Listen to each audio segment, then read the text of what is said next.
Donc ici, la vidéo a coupé, donc je vais faire une partie 2, donc c'est la suite.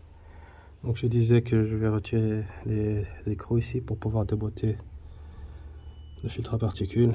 Comme ça je peux atteindre les vis, les écrous là-bas pour enlever la durite ici. Donc voilà.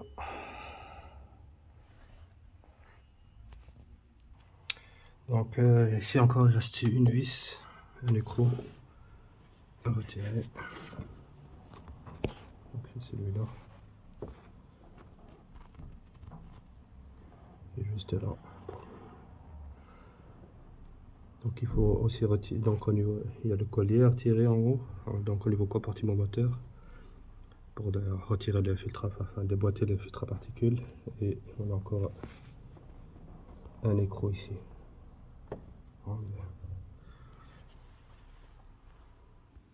Donc voilà la vis, enfin l'écrou. Et donc c'est avec une douille de 13 mm. On va retirer ici la partie. Voilà. On va ici. Il bouge complètement. Voilà, je retourne en bas, en dessous. Donc voilà pour les douilles ici, les écrous, c'est des écrous de 12. J'ai encore assez de dessous ici, encore. C'est même mal placé, donc, je sais pas si vous la voyez. Il est juste à côté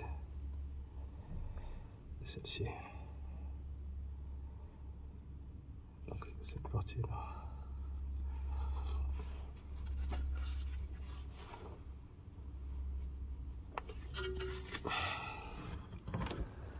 Donc c'est celle-là que je suis en train de retirer. Donc voilà, j'ai retiré toutes les vis.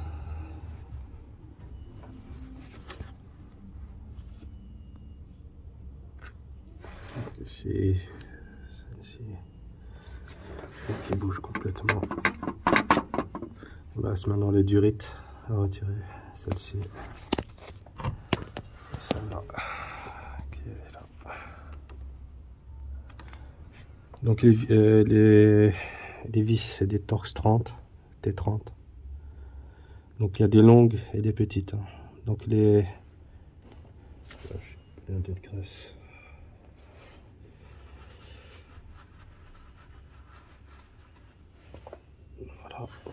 Voilà. Donc les grandes vis, c'est pour ce côté-là. Une en dessous et une au-dessus. Et les petites vis, c'est ici, de ce côté-là. On peut les voir. Ça c'est les petites, ça c'est les grandes. Donc pas se tromper lors du remontage. Quand on fait dans le sens inverse. Donc ici j'ai retiré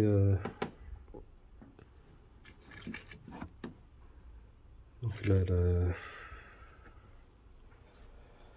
la partie là qui peut, donc la pièce qui sert la durite, donc le serre-joint on va dire,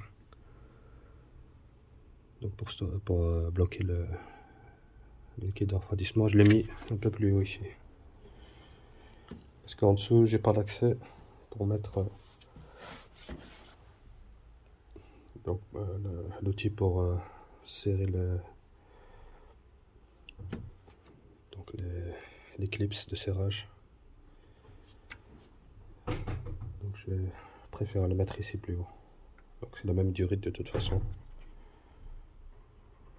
Donc je l'ai mis ici. Donc voilà, je suis arrivé à ce point là. Donc je suis en train de le retirer sans enlever donc les durites de retour d'huile du turbo. Il y a le cardan toujours en place. Donc j'ai poussé, je l'ai déboîté. Donc il y a de l'eau qui coule de radiateur, liquide de refroidissement. Donc, pour voir le bassin pour récupérer. laisser couler un petit peu et maintenant on va le faire sortir. On trouve la bonne position.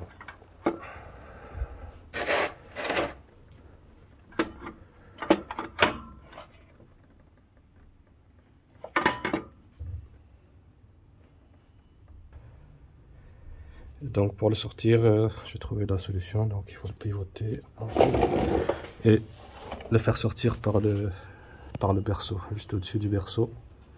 Le pousser.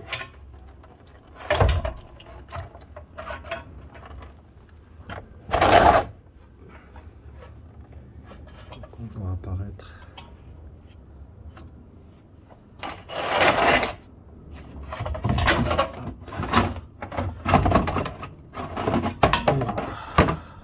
La bête est sortie. Donc on peut le faire sortir sans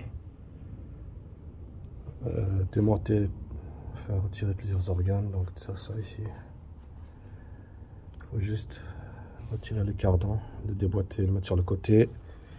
Le filtre à particules aussi, hop, on déboîte, ça c'est normal. À la rigueur, ça je l'ai enlevé, j'aurais pas dû. Donc le moyeu, enfin la vis du cardan côté haut, j'aurais pas dû l'enlever, j'aurais dû la laisser. Mais j'avais pensé faire, j'aurais pensé enlever donc le cardan complètement, mais non. Donc voilà, j'ai bien réussi. Et donc pour le remettre, évidemment, on le repasse par-dessus le berceau ici, le vide. On va le faire en sortir par là. Et on le pivote pour le faire rentrer de nouveau dans son emplacement. Donc voilà. Maintenant je vais le changer, mettre l'ancien à la place de celui-ci.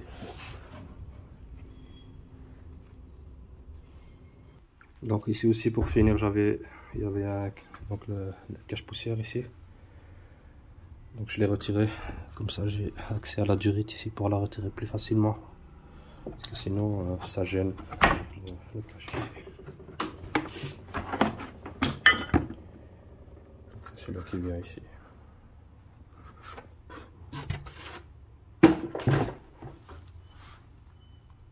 Donc voilà. Ici on voit les disques. Ils sont foutus aussi, ils ont bourrelé. J'ai déjà remis la vis du cardan. Donc ça, il faut même pas y toucher si on veut faire avec ma méthode. Sinon, s'il y en a que ça dérange, je ne veux pas trop chipoter, ben, on peut très bien retirer tout le cardan. Mais il faut juste le déboîter et le mettre sur le côté et ça passe.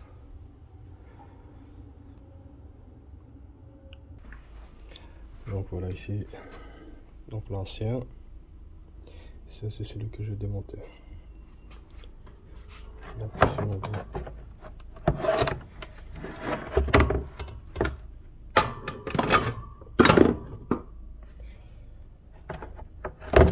on ne sait pas qu'est-ce que c'est comme marque. Juste une inscription ici.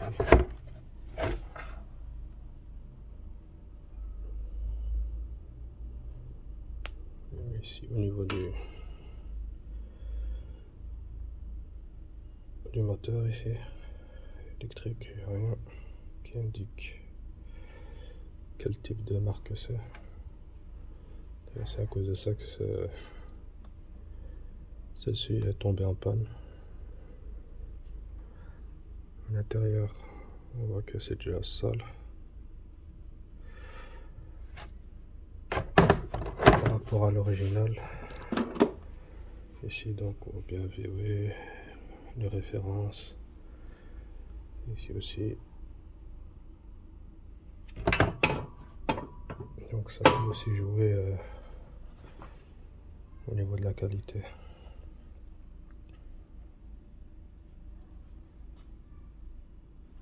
Il peut créer des pannes éventuellement, comme celui-ci. Donc voilà. Donc voilà, j'ai remis le GR ancienne.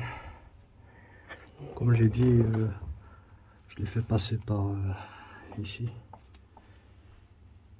donc en dessous du berceau. Il est ressorti par là, juste au-dessus du cardan, et je l'ai pivoté, et en bougeant un petit peu, ben, ça rentre. Donc maintenant je suis en train de remettre la durite. J'ai déjà mis une première vis ici pour le maintenir. Et donc voilà, donc on procède en sens inverse pour le remontage.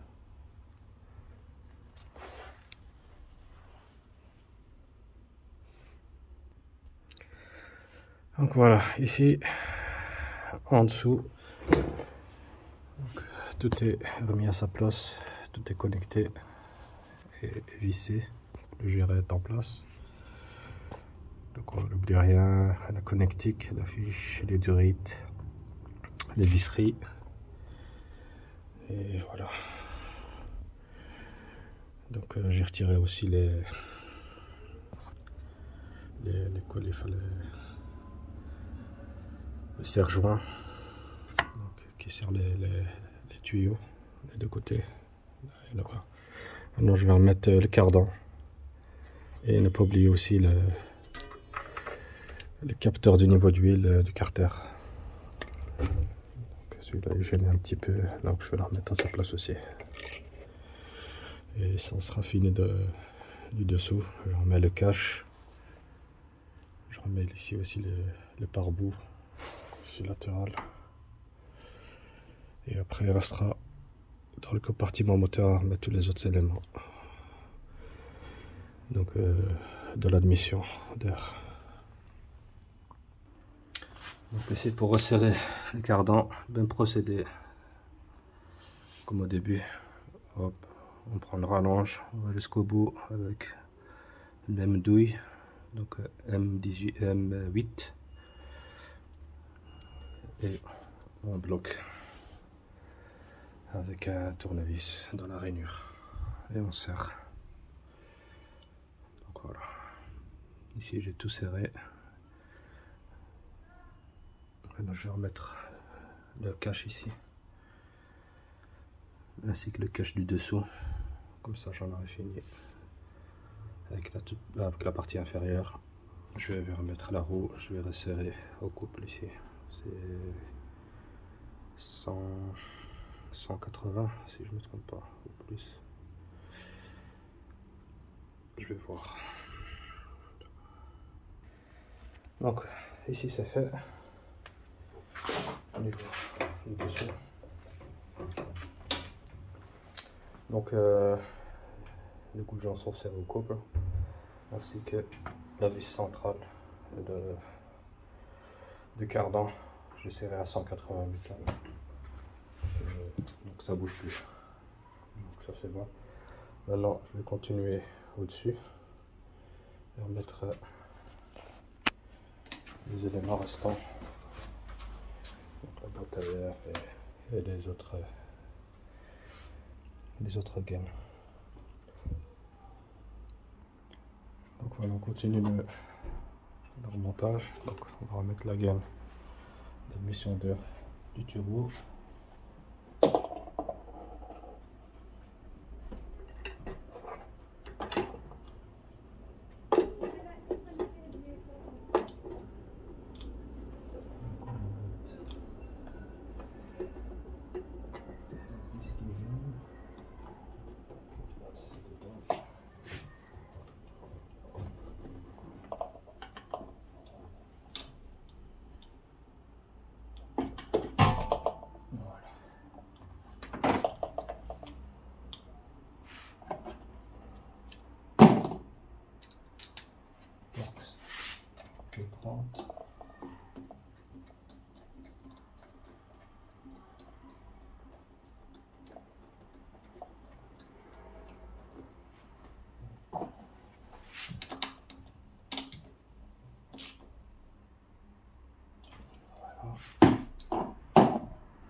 cette partie-là, elle vient se loger ici en dessous. Vous lui ferez un passage entre les deux.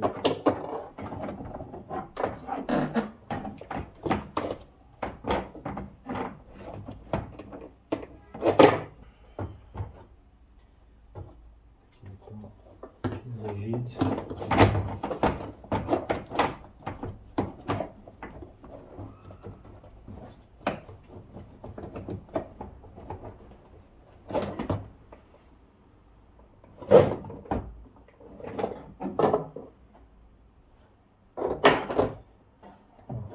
Il va se positionner ici en dessous.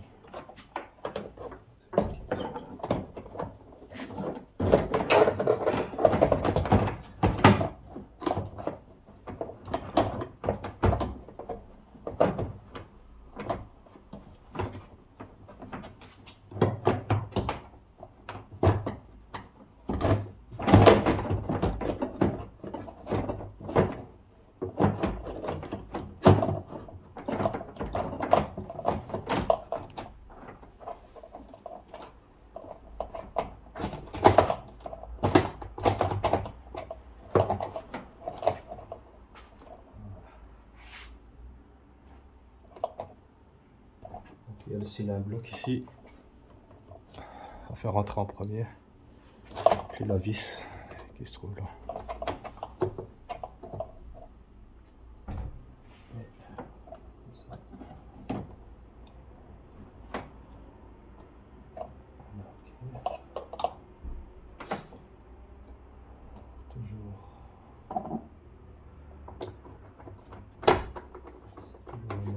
Douille. Torse T30.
Débitmètre.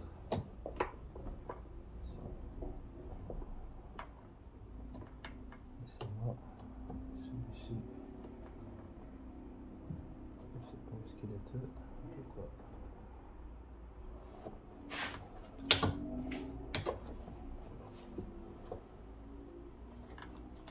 C'est le petit truc là. Celui-ci rentre ici.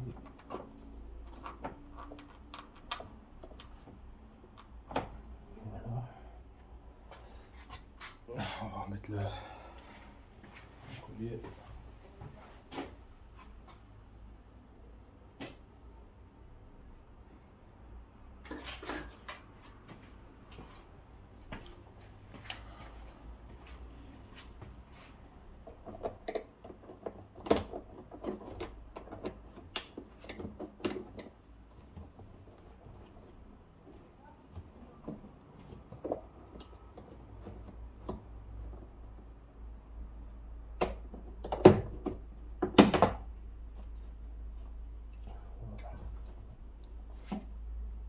Positionner, on va rentrer là-bas aussi, on lève là, débitmètre, petite pièce ici, de pression, de pression.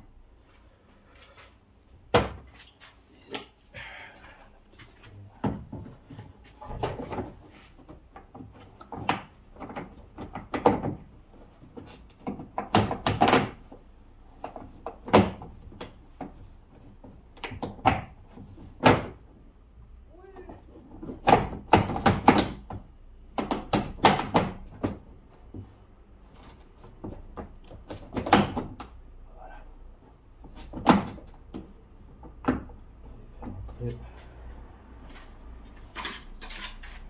ici on a des rainures.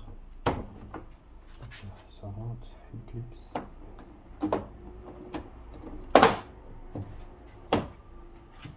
Voilà. Là je pense qu'on est bon. Tout était bien en place. Maintenant, il ne reste plus qu'à voir un test, voir au niveau de l'ordinateur. VCDS, qu'est-ce que ça dit, si tout est en ordre.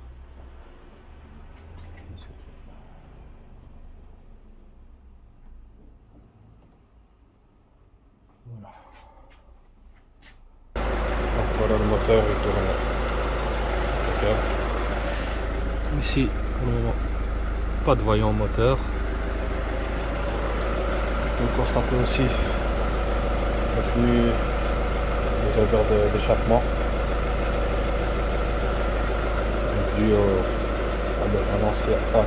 nouveau ancien EGR.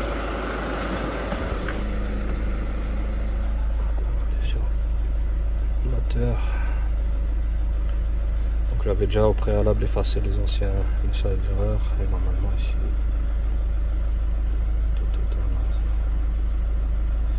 Voilà, aucun défaut trouvé.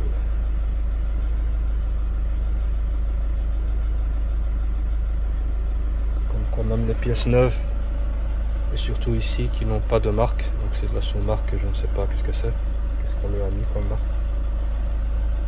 Ben, voilà, ça peut créer des problèmes. Et changer une EGR sur ce modèle-ci, c'est pas du gâteau, c'est pas une mince affaire. Donc voilà, pour moi c'est en ordre, c'est un succès. Je vous remercie encore de me suivre. N'oubliez pas des likes, on partage, on s'abonne. Merci encore de me suivre. Si vous avez des questions, n'hésitez pas. À la prochaine. Salut.